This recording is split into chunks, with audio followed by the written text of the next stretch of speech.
Right, so here's what's happening as of today. The United States Navy is now actively blocking ships from reaching Iranian ports in one of the most strategically vital waterways on Earth. This is not a drill. This is not a hypothetical scenario analysts debate on cable news, as of 10 a.m. Eastern Time. Yesterday, American warships began enforcing a full naval blockade in the Strait of Hormuz, a narrow channel of water that carries roughly 20% of the entire world's oil supply every single day. And the reason why matters to every single person watching this, whether you drive a car, heat your home, buy groceries, or simply exist in a global economy that runs on petroleum. Let me take you back just 6 weeks because that context is essential.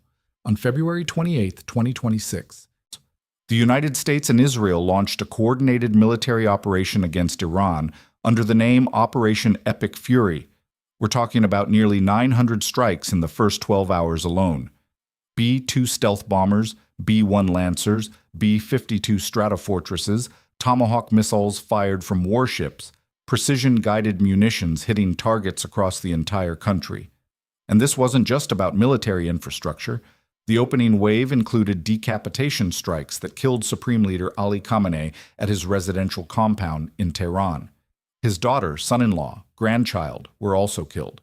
Iran's Defense Minister Aziz Nasirzadeh, IRGC Commander Mohammad Pakpour, and multiple senior intelligence officials all eliminated within hours. Iran's response was immediate and furious. Missile and drone strikes hit Israel, NASM hit American bases throughout the Gulf, hit U.S. allies in the UAE, Qatar, Kuwait, Bahrain, Saudi Arabia. Iranian forces attacked ships near the Strait of Hormuz. And then came the move that changed everything. Within hours of the first American strikes, the Islamic Revolutionary Guard Corps transmitted radio warnings to every vessel in the strait saying no ships would be permitted to pass. They began laying mines. They set up a de facto toll system charging vessels over $1 million for safe passage if they paid in Chinese yuan and submitted full documentation to the IRGC. Traffic through the strait dropped by 70% almost overnight. Now here's why this strait matters more than any other piece of water on the planet. The Strait of Hormuz sits between Iran and Oman. At its narrowest point, it's only 34 kilometers wide. Every single day, roughly 20 million barrels of crude oil pass through that channel. That's about a quarter of all seaborne oil trade globally. 89% of that oil heads to Asia, primarily China, India, Japan, and South Korea. China alone gets over a third of its oil through Hormuz. But it's not just oil. 20% of the world's liquefied natural gas moves through there. A third of global urea exports, the fertilizer that grows the crops that feed billions of people. 30% of internationally traded fertilizers transit this single choke point. When Iran closed it, the head of the International Energy Agency called it the largest supply disruption in the history of the global oil market, the greatest global energy security challenge in history. Those are his exact words. The economic impact has been brutal. Oil prices surged within days to above $100 a barrel. Gas prices in the United States have risen more than $1 since the war began. The national average hit $4.16 a gallon, up 38% since late February. In California, you're looking at over $5. Diesel prices jumped nearly 50%. Inflation spiked, with March seeing the largest one-month increase in gasoline prices since 1967. Airlines started adding fuel surcharges and raising baggage fees. The U.S. Postal Service implemented its first-ever 8% fuel surcharge on packages. Goldman Sachs warned that if the strait stays closed, gasoline could permanently settle above $3.50 a gallon, and inflation would become a persistent problem. The Federal Reserve Bank of Dallas estimated that removing 20% of global oil supply for even 1 quarter would lower global GDP growth by nearly 3 percentage points. And it's not just energy. The Gulf region supplies 20% of global seaborne fertilizer exports. Nearly half of all sulfur trade worldwide passes through Hormuz. A third of global methanol trade. Synthetic graphite production for electric vehicle batteries depends on petroleum coke from Gulf refineries. The ripple effects touch plastics, packaging, agriculture, electronics, everything. So what happened this week that triggered the blockade? The 2-week ceasefire that began April 8th was supposed to create space for negotiations. The United States and Iran agreed to meet face-to-face for the first time since the 1979 Islamic Revolution. Vice President J.D. Vance flew to Islamabad, Pakistan, with Trump's special envoy Steve Witkoff and Jared Kushner. Iran sent Mohammad Bagher Ghalibaf, the Speaker of their parliament. Pakistan, which maintains decent relations with both sides, played mediator. The talks took place at the Serena Hotel, this sprawling luxury property in Islamabad's diplomatic zone, and they ran for 21 straight hours through the night. When Vance emerged on Sunday morning, he said there was no deal. Iran chose not to accept our terms, he told reporters before boarding Air Force Two. The simple fact is we need to see an affirmative commitment that they will not seek a nuclear weapon and will not seek the tools that would enable them to quickly achieve one. Iran's chief negotiator shot back that the American side failed to gain trust. They were close. Iran's foreign minister claimed afterward, just inches from an Islamabad memorandum of understanding, but then they encountered maximalism, shifting goalposts, and blockade. The sticking points were fundamental. America demanded Iran give up its nuclear ambitions entirely, not just weapons, but enrichment capabilities. Iran demanded the release of frozen assets, war reparations, an end to Israeli attacks on Hezbollah in Lebanon, and critically, continued Iranian control over the Strait of Hormuz. Washington called that a non-starter. The whole premise of American involvement was to break Iran's chokehold on global energy trade. Neither side budged. Within hours of the talks collapsing, Trump posted on Truth Social. Effective immediately, the United States Navy, the finest in the world, will begin the process of blockading any and all ships trying to enter or leave the Strait of Hormuz. He also ordered the Navy to seek and interdict every vessel in international waters that has paid a toll to Iran. No one who pays an illegal toll will have safe passage on the high seas. Any Iranian who fires at us or at peaceful vessels will be blown to hell. The blockade went into effect at 10 a.m. Eastern on Monday, April 13th. U.S. Central Command clarified that American forces will not impede vessels transiting to non-Iranian ports, meaning ships can still move through the strait itself as long as they're not heading to or from Iran. The blockade applies to all Iranian ports on the Persian Gulf and Gulf of Oman. Trump described it as all or none. Either the strait opens completely for everyone or it stays closed until Iran relents. So now the U.S. Navy has already begun operations in the strait itself. 2 guided missile destroyers, the USS Frank E. Peterson Jr. and the USS Michael Murphy, transited through Hormuz on Saturday, the first American warships to do so since the war began. Their mission was twofold. First, demonstrate that passage through the strait is possible. Second, begin setting conditions for mine clearance. Iran has laid an unknown number of mines in the waterway. According to American intelligence, Iran has actually lost track of some of the mines it planted and can't remove them all even if it wanted to. The Navy plans to use underwater drones to clear the path. More forces are joining in the coming days. Iran's Islamic Revolutionary Guard Corps responded immediately. Any military vessel approaching the strait will be considered a ceasefire violation and will meet a severe response. They denied that American ships ever transited successfully. The initiative for passage is in the hands of Iran's armed forces, a spokesman said. Iran's armed forces called the blockade piracy. What does this operation actually look like?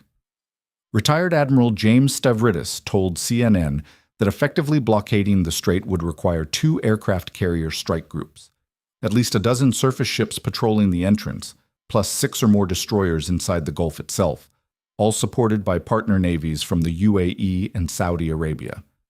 The U.S. military currently has the USS Abraham Lincoln Carrier Strike Group in the region, 11 destroyers, and the USS Tripoli Amphibious Group. The USS Gerald Ford and additional destroyers are deployed in the Mediterranean.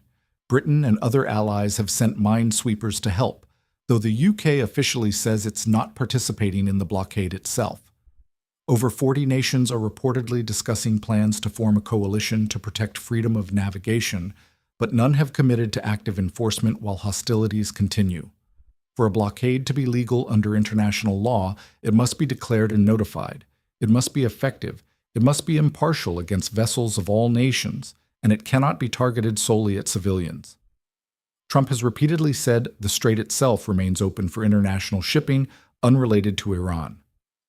Whether that distinction holds in practice remains to be seen. Peace analyst Andreas Krieg at King's College London called the operation high risk and said it would look less like a clean historical blockade and more like a messy, high-risk interdiction regime. The human element here is staggering. Hundreds of ships are currently trapped inside the Persian Gulf, unable to leave. Estimates suggest over 500 vessels above 10,000 deadweight tons are stuck, and the number is higher when you count smaller ships. Oil reserves worldwide are depleting fast. J.P. Morgan estimated that Western countries drew down 250 million barrels of crude from storage since the war began, roughly 6.6 million barrels daily, and could hit operational minimums by early May if the Strait doesn't reopen. Japan gets 95% of its crude from Saudi Arabia, Kuwait, the UAE, and Qatar, almost all of it shipped through Hormuz. New refiners there have already asked their government to release stockpiled reserves. The ceasefire itself is hanging by a thread. Israel has continued attacking Hezbollah targets in Lebanon throughout the supposed truce, which Iran says violates the agreement. Netanyahu declared the battle is not yet over. Iranian media reported Tehran was suspending tanker traffic through the Strait in response to Israeli actions. The White House denied reports that the Strait had been closed again, but ship tracking data shows most vessels are still steering clear. Some tankers have defied the blockade. The Elpis, a ship registered in Comoros that was sanctioned by the U.S. in 2025 for transporting Iranian petroleum, passed through Monday afternoon.